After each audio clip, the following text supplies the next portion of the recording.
Baik, sebelumnya Assalamualaikum warahmatullahi wabarakatuh. Perkenalkan, nama saya Diana Fitriani, saya mahasiswa dari Universitas Pendidikan Tinggi Tulungagung. Nah, teman-teman, di sini saya mau menjelaskan materi tentang pertumbuhan dan perkembangan ekonomi. Nah, teman-teman, kesejahteraan masyarakat dari aspek ekonomi itu dapat diukur dengan tingkat pendapatan nasional per kapita. Untuk dapat meningkatkan pendapatan nasional, maka pertumbuhan ekonomi menjadi salah satu target yang sangat penting yang harus dicapai dalam proses pembangunan ekonomi. Pertumbuhan ekonomi dapat menurunkan tingkat kemiskinan, teman-teman, dengan cara apa? Yakni dengan cara menciptakan lapangan kerja dan pertumbuhan jumlah pekerja yang cepat dan merata. Lalu apa sih pembangunan ekonomi itu? Pembangunan ekonomi itu merupakan suatu kenaikan pendapatan total dan pendapatan per kapita dengan memperhitungkan adanya pertambahan penduduk dan disertai dengan perubahan fundamental dalam struktur ekonomi suatu negara dan pemerataan pendapatan bagi penduduk suatu negara. Pertumbuhan ekonomi itu merupakan penambahan GDP atau bisa disebut dengan nilai pasar produk dan jasa, sehingga terjadi peningkatan national income atau pendapatan yang diterima suatu negara. Itu diperoleh dari penjumlahan GDP dan F, di mana F itu merupakan pendapatan neto atas faktor luar negeri.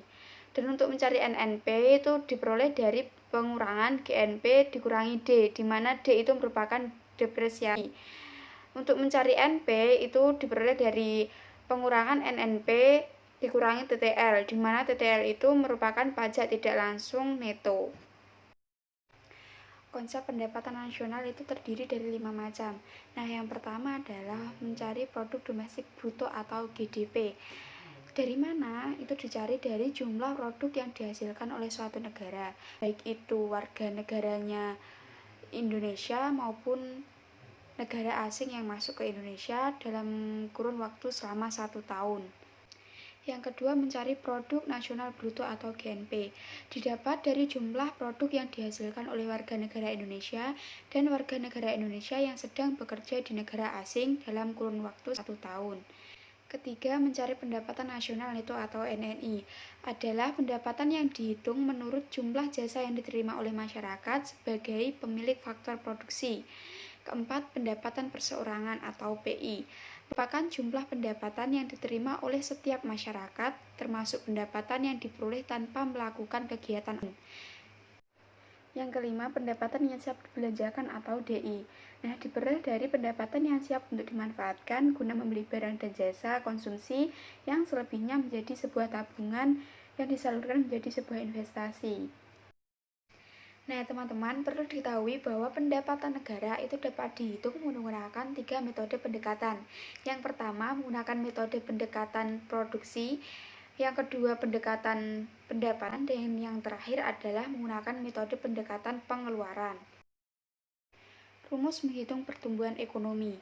Nah, tingkat pertumbuhan ekonomi itu didapat dari jumlah produk negara baik WNA maupun WNI real tahun sekarang dikurangi jumlah produk negara baik WNA maupun WNI real tahun kemarin dibagi jumlah produk negara baik WNA maupun WNI real tahun kemarin dikali 100%. Pendekatan pengeluaran GDP. Yang pertama, pendekatan produksi. Nah, pendekatan produksi menggunakan sisi penawaran agregat. Kenapa? Karena diperoleh dari penjumlahan sektor usaha, di mana sektor usaha tersebut ada pada sisi produsennya. Yang kedua, pendekatan pendapatan. Diperoleh dari penjumlahan balas jasa faktor produksi. Nah, berupa apa? Berupa sewa, upah, bunga, profit, atau laba. Yang ketiga, pendekatan sisi penawaran atau pendekatan pengeluaran. Pengeluaran tersebut dilakukan oleh pelaku ekonomi.